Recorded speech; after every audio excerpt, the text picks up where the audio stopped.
In the heart of every forest lies a world shrouded in mystery, where the boundaries between the known and the unknown blur.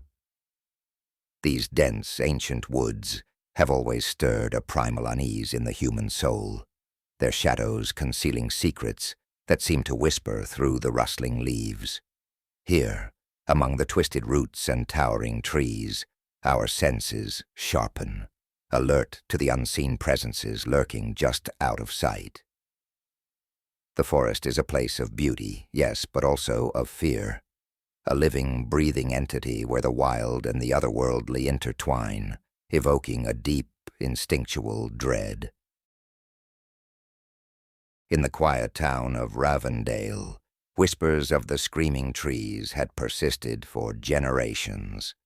Locals spoke of the forest that bordered the northern edge of the village, where twisted branches reached towards the sky like skeletal fingers, and the wind always seemed to carry an eerie, mournful wail. Emily, a newcomer and a skeptic, dismissed the tales as mere superstition. She was a journalist, always in search of a good story, and the legends of Ravendale's haunted forest seemed perfect for her next piece. Determined to debunk the myths, she set out one evening with her camera and notebook, venturing into the heart of the forest. As the sun dipped below the horizon, casting long shadows among the trees, Emily felt a chill crawl up her spine. The deeper she went, the thicker the canopy became, blocking out the last remnants of daylight. The air grew colder, and the silence was oppressive, as if the forest itself were holding its breath. Out of nowhere, a sound pierced the stillness, a scream, shrill and agonizing, echoing through the trees. Emily froze, her heart pounding in her chest. It was unlike any scream she had ever heard, filled with such raw terror and pain that it seemed almost inhuman. She forced herself to move towards the sound, each step heavier than the last. She reached a clearing and gasped. Before her stood a tree, gnarled and ancient, its bark blackened and twisted. From its branches hung strips of tattered fabric, fluttering like ghostly remnants in the breeze. Emily's breath caught in her throat as she noticed the ground beneath the tree. Disturbed earth, as if something had been buried there recently. Another scream tore through the night, this time from a tree just beyond the clearing. Emily's skin prickled as she realized the screams were not random. They were markers, each tree standing as a silent witness to a horrific crime. She took a step back, her resolve faltering, but curiosity pushed her forward. With trembling hands, she brushed aside the loose dirt at the base of the nearest tree. Her fingers struck something solid, and she unearthed a small, weathered locket. Inside was a faded photograph of a young woman, her eyes wide with fear. Suddenly the temperature plummeted, and the air grew thick with the scent of decay. The screams intensified, surrounding Emily, drowning her in their anguish. She stumbled back, her mind reeling with the realization. Each tree marked the site of a gruesome murder, the victims' souls forever trapped. Their torment echoed in their nightly screams. Panic surged through her as she turned to flee, but the forest seemed to close in around her, the trees leaning in, their branches clawing at her. The screams became deafening, a cacophony of suffering that drove her to her knees. She covered her ears, but it was no use. The screams were inside her head, searing into her mind. Desperately, she crawled towards the edge of the clearing, her vision blurring with tears. Just as she thought she might escape, a hand, cold and skeletal, emerged from the ground, grasping her ankle with a grip like iron. Emily screamed, a sound that mingled with the others, a new voice added to the haunting chorus. In Ravendale, the legend of the screaming trees lived on. The forest remained, a place of death and despair, where the trees screamed in the night, each one marking the site of a gruesome murder. And now, Emily's voice joined the others, a permanent part of the terrifying symphony, warning all who dared to enter of the horrors that lay within. In the deep, timeless woods of Old England, there exists a place shunned by all who dwell nearby. Known in hushed whispers as the Devil's Grove, it is said to be a domain where malevolent forces converge, a spot where the boundaries between this world and the next blur into a tenuous veil. On a moonless night, driven by a mingling of youthful bravado and inexplicable compulsion, a group of 4 ventured into the forbidden heart of the forest.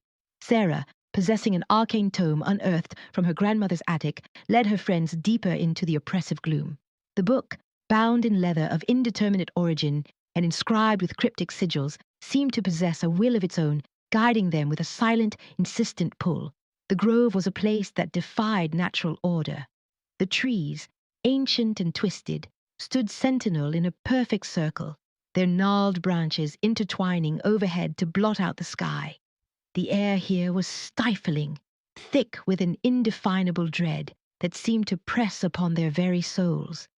Sarah, her voice trembling with a mix of fear and exhilaration, began to recite the ritual. The words, though unintelligible, carried a resonance that vibrated through the marrow of their bones.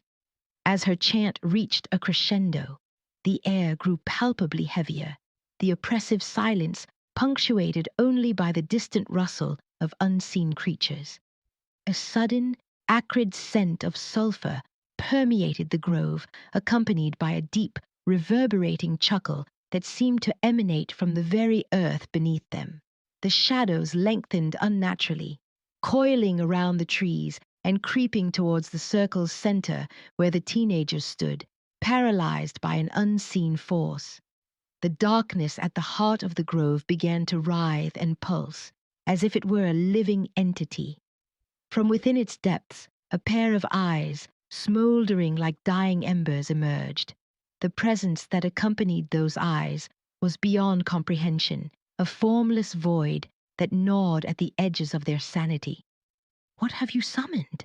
A voice, ancient and resonant, with a malevolence that defied description, echoed in their minds rather than their ears. The shadows closed in, and the teenagers felt their essence being siphoned away, their consciousness fading into the abyss. In the cold light of dawn, the villagers found the grove seemingly untouched, save for the 4 lifeless forms sprawled on the ground. Their eyes, vacant and wide with terror, stared unseeingly at the canopy above. No mark of violence marred their bodies, yet an unmistakable aura of profound unease lingered in the air. The legend of the Devil's Grove persisted, a tale woven with threads of fear and mystery. What had truly transpired that night remained shrouded in ambiguity, a fragment of the unfathomable horror that lay beyond the veil of reality, a reminder that some secrets are best left undisturbed, hidden in the shadows where they belong.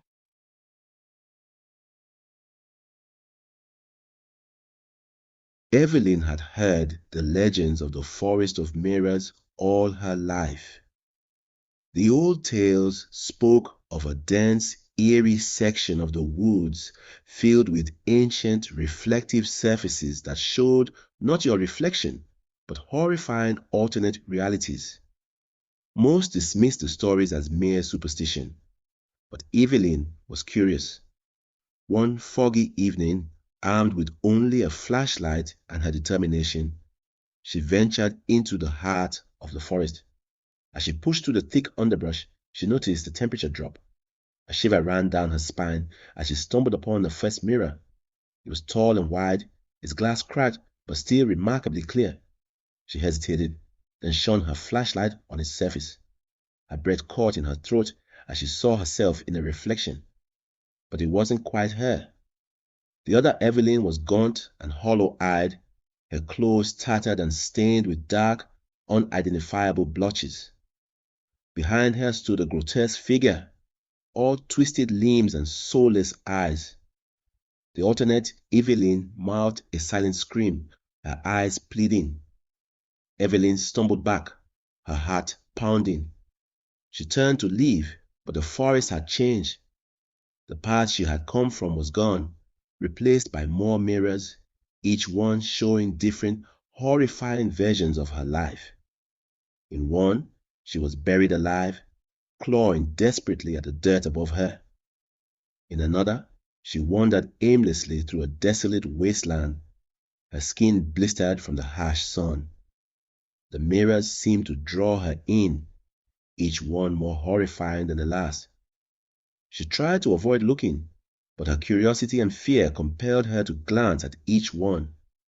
She saw versions of herself she couldn't comprehend, twisted, tortured, lost in endless despair.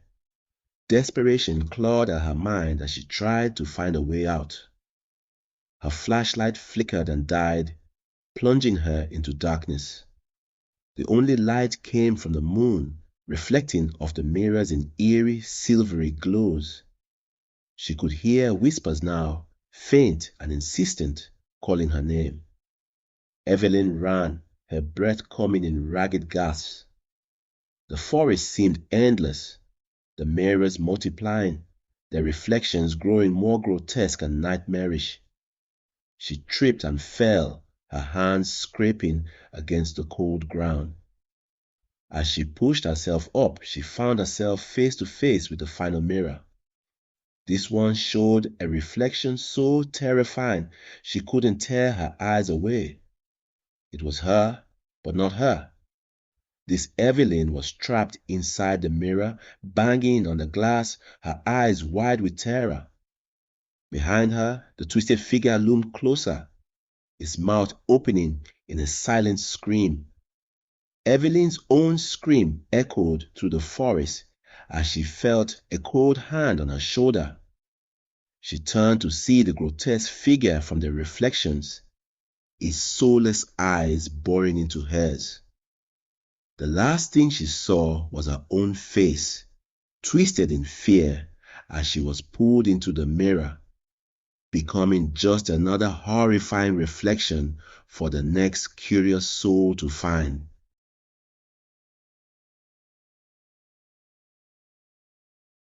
So, I don't usually post on here, but something happened to me a few days ago that I just can't shake. It's been gnawing at me, and I need to get it out somehow. I live in a small town surrounded by dense woods, the kind where you can get lost if you're not careful. I've always liked hiking and exploring off the beaten path. There's this old trail a few miles out that nobody really uses anymore, overgrown and mostly forgotten. I hadn't been out that way in years, but something about that day made me want to go back. I figured it'd be peaceful, quiet, maybe a little nostalgic. It was late afternoon when I started, and everything seemed normal at first. But as I got deeper into the woods, I began noticing things that didn't belong. The first was an old rusted tricycle leaning against a tree. It was weird, sure, but people dump junk all the time, right? I kept going, brushing it off as a fluke. Then I saw a suitcase. Not just any suitcase, this one was pristine, like someone had just placed it there. It wasn't even dusty, which struck me as odd considering how deep I was in the woods. I hesitated, but curiosity got the better of me. I unzipped it, half expecting to find clothes or something, but it was empty. Completely empty, like it had never been used. That's when things started getting really weird. As I continued along the trail, I found more objects, each one more out of place than the last. A single, bright red high heel, a porcelain doll missing an eye, a half-melted candle that looked like it had been burned recently.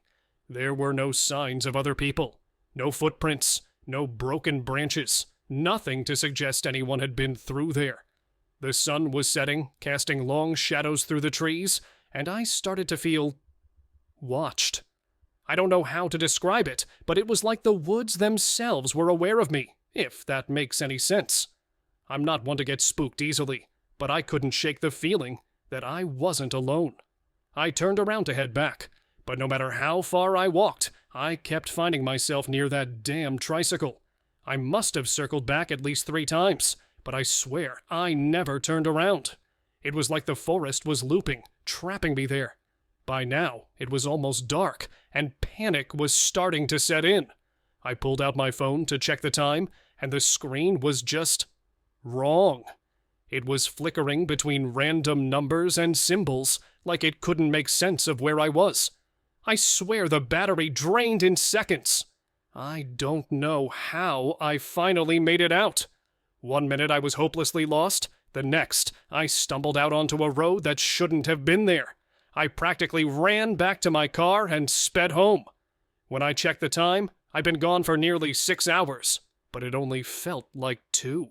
I haven't gone back to those woods, and I don't think I ever will. I can't explain what happened, but something about that place isn't right. Maybe I'm just overthinking it, or maybe I stumbled into something I shouldn't have. All I know is that those objects weren't there by accident, and whatever left them behind wasn't human. Anyway, thanks for reading. I just needed to tell someone.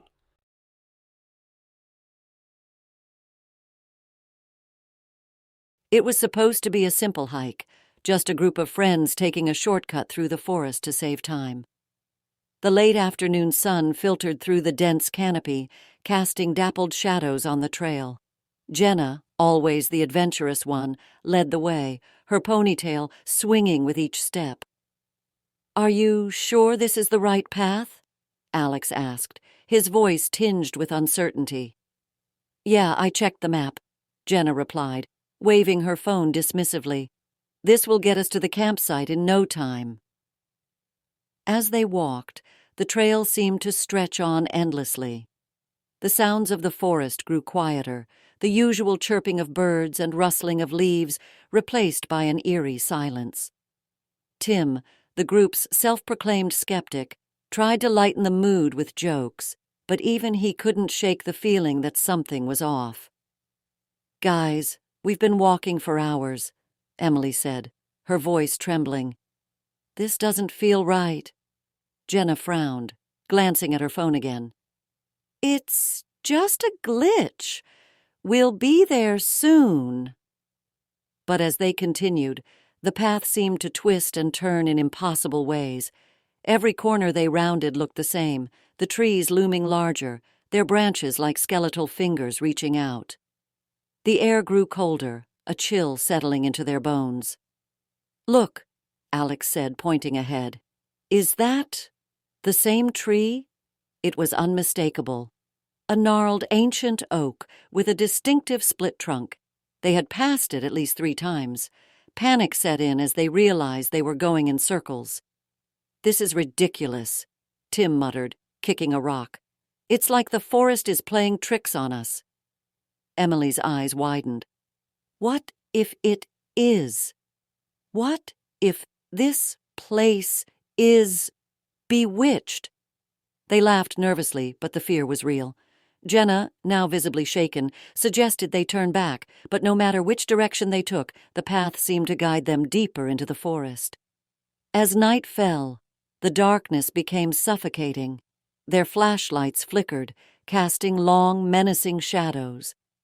The forest seemed to come alive, the trees whispering secrets in a language they couldn't understand. "Do you hear that?" Alex whispered, his eyes darting around. A low guttural sound echoed through the trees, followed by distant maniacal laughter. Shapes moved in the shadows, glimpses of twisted figures that vanished as quickly as they appeared. The friends huddled together, their fear palpable. "We need to keep moving," Jenna urged, her voice barely a whisper. But no matter how fast they walked, the horrors seemed to follow. The path narrowed, the trees closing in, their branches scratching and clawing at them. Tim stumbled, his flashlight rolling away, and when he reached for it, his hand touched something wet and sticky. "Blood," he gasped, recoiling in horror. In the faint beam of light they saw it, a smear of blood leading off the path, into the darkness. Emily screamed, her mind unraveling at the sight. "We have to get out of here," she cried, tears streaming down her face. The laughter grew louder, closer, as if mocking their terror. The trail, once so clear, now seemed to shift and change with every step. The forest was alive, a living nightmare that ensnared them. Hours turned into a blur of frantic running, their breaths ragged, their legs heavy. Just as they thought they could run no more, the trees parted, revealing a clearing. In the center stood a cabin, its windows dark and foreboding. Desperation drove them forward, hoping for shelter, for safety. But as they approached, the door creaked open on its own, revealing nothing but darkness within.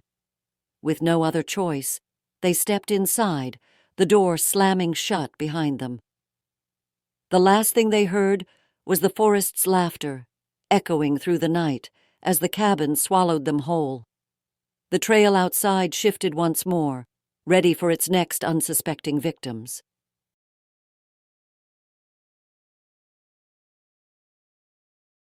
In the dense, shadowy heart of Blackwood Forest lay a circle of ancient stones, untouched by time and shrouded in whispered legends. The Witch's Circle, as it was called, was avoided by the locals, who spoke of it only in hushed tones and fearful glances. Stories of madness and terror surrounded the place, but the allure of the unknown proved too strong for Daniel, a curious scholar of the arcane, to resist. Daniel arrived at Blackwood just as twilight bled into night, casting an eerie indigo hue across the landscape. He ventured deep into the forest, following a barely discernible path that seemed to guide him with a will of its own. The further he went, the heavier the air became, as if laden with invisible dread. He finally reached the clearing where the Witch's Circle stood. The stones, weathered and ancient, loomed like silent sentinels. They formed a perfect circle, each stone etched with cryptic symbols that seemed to pulse with a life of their own in the dim light. The moon, a thin crescent, hung high above, casting ghostly shadows that danced around the stones. With a mixture of fear and fascination, Daniel stepped into the circle. The moment his foot crossed the boundary, a cold wind whipped through the clearing. Though the air had been still moments before, the shadows lengthened and twisted, creating grotesque shapes that seemed to leer at him from the periphery of his vision. A whispering began, faint at first, but growing louder until it became a cacophony of voices speaking in an unknown tongue. Daniel felt his heart race, each beat echoing in his ears like a drum of doom. The air grew colder still, and he could see his breath forming misty clouds before him. Then the visions began. He saw flashes of a past not his own, dark rituals performed by hooded figures, their faces hidden in the shadows. He saw the circle of stones bathed in blood, and a towering figure with eyes that burned like embers, commanding forces beyond comprehension. Daniel tried to tear his gaze away, but the visions held him captive, drawing him deeper into their nightmarish tableau. The whispers grew louder, forming coherent words in his mind, promising power and knowledge, but at a terrible cost. He saw himself standing in the circle, chanting in the same ancient tongue, his eyes void of humanity. The stones seemed to pulse with a malevolent energy, feeding off his fear and despair. Desperation clawed at him as he tried to break free, but an unseen force held him in place. The ground beneath his feet began to writhe, and he felt the pull of the earth as if it were trying to swallow him whole. The faces in the shadows became clearer, revealing twisted, contorted visages of those who had come before him, their eyes filled with the same terror he now felt. With a final, wrenching effort, Daniel stumbled backward out of the circle. The moment he was free, the voices ceased, and the air grew still once more. He collapsed to the ground, his body trembling uncontrollably. The clearing was silent, the stones standing as mute witnesses to his ordeal. As he lay there, gasping for breath, Daniel realized the true horror of the Witch's Circle. It was not the visions or the whispers, but the knowledge that the darkness had touched him, leaving an indelible mark on his soul. He could never forget what he had seen, and he knew the forest would forever haunt his dreams. The Witch's Circle remained, a silent sentinel in Blackwood Forest, waiting for the next curious soul to succumb to its dark allure. And as Daniel stumbled back towards the safety of the village, He could not shake the feeling that he had only glimpsed a fraction of the terror that lay within those ancient stones.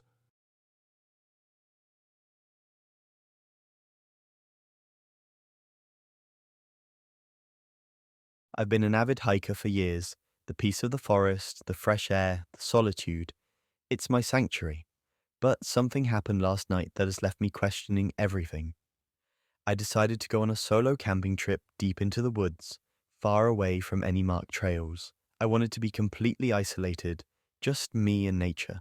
I set up my tent, made a small fire, and settled in for a quiet night.